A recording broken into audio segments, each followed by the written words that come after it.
نحمده ونصلي على رسوله الكريم اما بعد فاعوذ باللہ من الشیطان الرجیم بسم اللہ الرحمن الرحیم رب اشرح لی صدری ویسر لی امری واحلل عقدۃ من لسانی یفقہوا قولی۔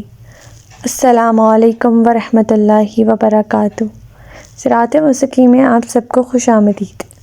پچھلے سبق میں ہم لوگوں نے روز محشر کا وہ منظر پڑھا تھا جب پیر اور مرید ایک دوسرے سے بے تعلقی ظاہر کریں گے، ایک دوسرے کو پہچاننے سے انکار کر دیں گے اور وہ کہیں گے کہ اللہ تعالیٰ سے کہ ہم دوبارہ دنیا میں جائیں، ہماری یہ خواہش ہے کہ ہم دوبارہ دنیا میں جائیں اور ہم بھی ان سے ایسی ہی بیزاری برتیں جیسے یہ ہم سے برت رہے ہیں۔ لیکن ان کے پاس اس وقت حسرتوں کو اور ندامتوں کے علاوہ اور کچھ نہ ہوگا۔ اس کے بعد اللہ تعالیٰ ہمیں فرماتے ہیں کہ ہمیں شیطان کے پیچھے نہیں لگنا۔ شیطان ہمیں برائی اور بے حیائی کا حکم دیتا ہے اور وہ انسان کا کھلا دشمن ہے۔ اور ہم نے پڑھا تھا کہ جب مشرکین سے کہا جاتا ہے کہ ایک خدا کو مانو اور ایک خدا کی بندگی کرو، تو وہ کہتے ہیں کہ ہم نے تو اپنے آباء و اجداد کو اس طرح ہی کرتے پایا ہے اور ہم ایسے ہی کریں گے۔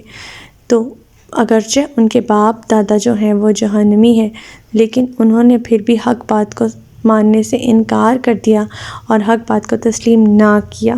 اللہ تعالیٰ نے فرمایا ہے کہ ایسے لوگ ہدایت یافتہ نہیں ہیں۔ ہماری آج کی آیت نمبر 171 سے لے کر آیت نمبر 175 تک ہے، تو آج کا سبق شروع کرتے ہیں۔ بسم اللہ الرحمن الرحیم۔ وَمَثَلُ الَّذِينَ كَفَرُوا كَمَثَلِ الَّذِي يَنْعِقُ بِمَا لَا يَسْمَعُ إِلَّا دُعَاءً وَنِدَاءً صُمٌّ بُكْمٌ عُمْيٌ فَهُمْ لَا يَعْقِلُونَ۔ کافروں کی مثال ایسی ہے کہ کوئی شخص ایسی چیز مثلاً جانور کو پکارتا ہے، وہ جانور اس کی پکار اور آواز کے سوا کچھ بھی نہیں سمجھ سکتے۔ اسی طرح یہ کافر بھی بہرے، گونگے اور اندھے ہیں جو کوئی بات سمجھ ہی نہیں سکتے۔ اللہ تعالیٰ نے اب ان کافروں کی مثال جو ہے بے عقل جانوروں کے ساتھ دے دی ہے۔ جیسے چرواہا جب پکارتا ہے جانوروں کو تو وہ یہ نہیں سمجھ سکتے کہ وہ کیا کہہ رہا ہے، وہ تو بس محض آواز سن کر ادھر ادھر ہو جاتے ہیں۔ جانوروں کی طرح یہ کافر بھی حق بات سن کر اسے نہیں سمجھ سکتے، نہ ہی حق بات کہہ سکتے ہیں اور حق نہ ہی دیکھ سکتے ہیں، جس کی وجہ سے یہ اندھے ہیں۔ پھر انہیں ہدایت نصیب ہو تو کیسے ہو، جبکہ ہدایت پانے کے سارے راستے انہوں نے خود ہی اپنے اوپر بند کر رکھے ہیں۔ آیت نمبر 172۔ یا ایھا الذین آمنوا کولوا من طیبات ما رزقناکم واشکروا للہ ان کنتم ایہ تعبدون۔ اے ایمان والو، اگر تم اللہ ہی کی عبادت کرنے والے ہو تو جو پاکیزہ چیزیں ہم نے تمہیں کھانے کو عطا کی ہیں وہی کھاؤ اور اللہ کا شکر ادا کرو۔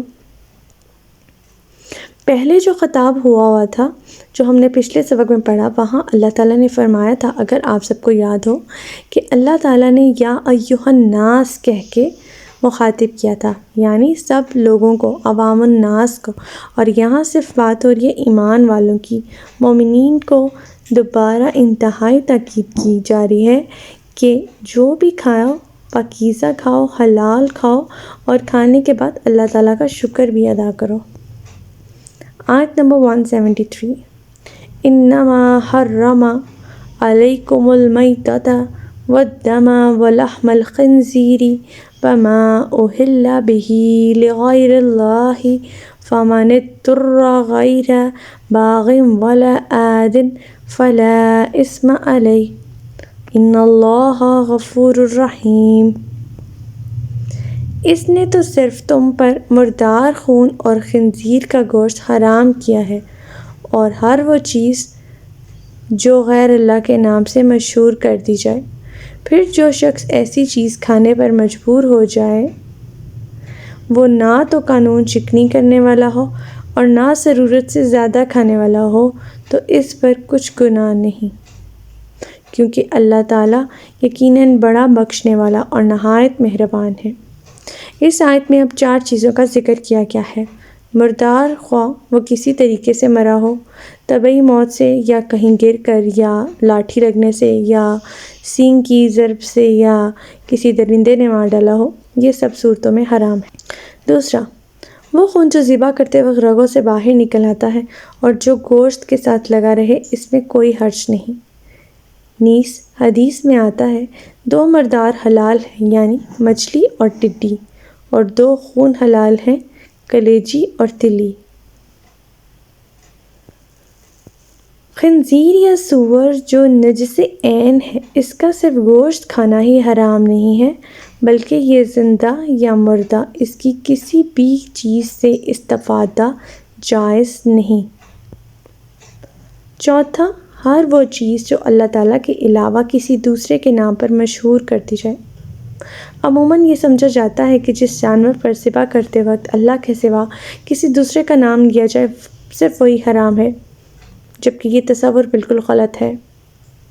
نہ ذبح کا لفظ استعمال ہوا ہے قرآن میں، لہٰذا اس کا معنی یہ ہوگا کہ جو چیز کسی بزرگ یا دیوی دیوتا کا تقرب حاصل کرنے کے لیے بھی مشہور کر دی جائے، وہ بھی حرام ہے۔ ہاں، اگر کوئی شخص کچھ صدقہ خیرات کرتا ہے یا قربانی کرتا ہے یا اس سے اس کی نیت یہ ہو کہ اس کا ثواب میرے فوت شدہ والدین یا فلاں رشتہ دار یا مرشد کو پہنچے، تو اس میں کوئی حرج نہیں۔ یہ ایک نیک عمل ہے جو سنت سے ثابت ہے۔ اس آیت میں مزید اللہ تعالیٰ نے حرام چیزوں کو استعمال کرنے کے لیے 3 طرح کی شرائط رکھی ہیں۔ 1، اسے بھوک یا بیماری کی وجہ سے جان جانے کا خطرہ لاحق ہو، اس حرام چیز کا کوئی بدل موجود نہ ہو۔ دوسرا، وہ اللہ کا کوئی قانون شکن نہ ہو، یعنی جو چیز وہ کھا رہا ہے اسے حرام ہی سمجھ کے کھائے، حلال سمجھ کر نہ کھائے۔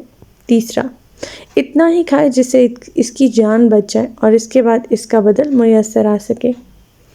پھر اگر وہ غلط اندازے سے کچھ زیادہ بھی کھا لے گا تو اللہ تعالیٰ معاف کر دے گا، اور یہ غلطی جان کے تلف ہونے کے متعلق بھی ہو سکتی ہے اور خوراک کی مقدار کے متعلق بھی۔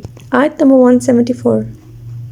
ان الذین یکتمون ما انزل اللہ من الکتاب ویشترون به ثمنا قلیلا اولئک ما یأکلون فی بطونہم الا النار ولا یکلمہم اللہ یوم القیامۃ ولا یزکیہم ولہم عذاب علیم۔ وہ لوگ ان باتوں کو چھپاتے ہیں جو اللہ نے اپنی کتاب میں نازل کی ہیں، اور اس کام کے عوض تھوڑا سا دنیوی فائدہ اٹھا لیتے ہیں۔ یہ لوگ دراصل اپنے پیٹ میں آگ بھر رہے ہیں۔ قیامت کے دن اللہ تعالیٰ نہ تو ان سے کلام کرے گا اور نہ ہی انہیں گناہوں سے پاک کرے گا، اور انہیں دکھ دینے والا عذاب ہوگا۔ حق بات کو چھپانا، حق اور باطل کی آمیزش کرنا، یا اپنے تھوڑے سے کام کے عوض تھوڑا سا دنیاوی فائدہ اٹھا لینا، اللہ تعالیٰ کی آیات کو استعمال کرتے ہوئے، یہ سب جو ہے وہ حرام ہے، اور ایسے لوگوں سے اللہ تعالیٰ قیامت کے دن بات بھی نہیں کریں گے، کلام بھی نہیں کریں گے۔ اب اگر ہم آج کے دور میں مثال لیں، غلط فتوے لے لیتے ہیں لوگ۔ فتویٰ جتنا زیادہ غلط ہوگا اتنے ہی اس کے دام زیادہ وصول کیے جائیں گے، اور یہ مال بلا شبہ حرام ہے جو دوزخ کی ظاہری آگ کے علاوہ ان کے اندر بھی آگ لگا دے گا۔ کلام نہ کرنے سے مراد اللہ تعالیٰ کی انتہائی ناراضگی اور خفگی ہے۔ اللہ تعالیٰ نے فرمایا ہے کہ اللہ تعالیٰ ان کی طرف دیکھے گا بھی نہیں یا انہیں پاک بھی نہیں کرے گا، تو ایسے سب کام کبیرہ گناہ ہوتے ہیں، اور مسلمانوں کی تو ایک بہت سی تعداد جو ہے، کثیر تعداد ایسی ہوگی جنہیں اللہ دوزخ میں داخل کرے گا، یہاں تک کہ وہ گناہوں سے پاک اور صاف ہو جائیں گے۔ لیکن کچھ گناہ ایسے بھی ہیں کہ دوزخ کی آگ سے پاک صاف نہ ہوں گے، جیسے شرک یا جن کے متعلق خود اللہ تعالیٰ نے النار کا لفظ استعمال کیا ہے۔ لہٰذا اللہ تعالیٰ ہر ایک سے حساب کتاب لیتے وقت تو کلام کرے گا ہی، تو اس کا جواب یہ ہے کہ ایسے لوگوں سے اللہ تعالیٰ کا حساب لینا بھی بصورت تہدید اور سرزنش اور ڈانٹ ڈپٹ ہوگا، یا فرشتوں کے ذریعے ان کا حساب لیا جائے گا۔ واللہ عالم، اللہ تعالیٰ بہتر جانتے ہیں۔ آیت نمبر 175۔ اولئک الذین اشتروا الضلالۃ بالہدی والعذاب بالمغفرۃ فما اصبرہم علی النار۔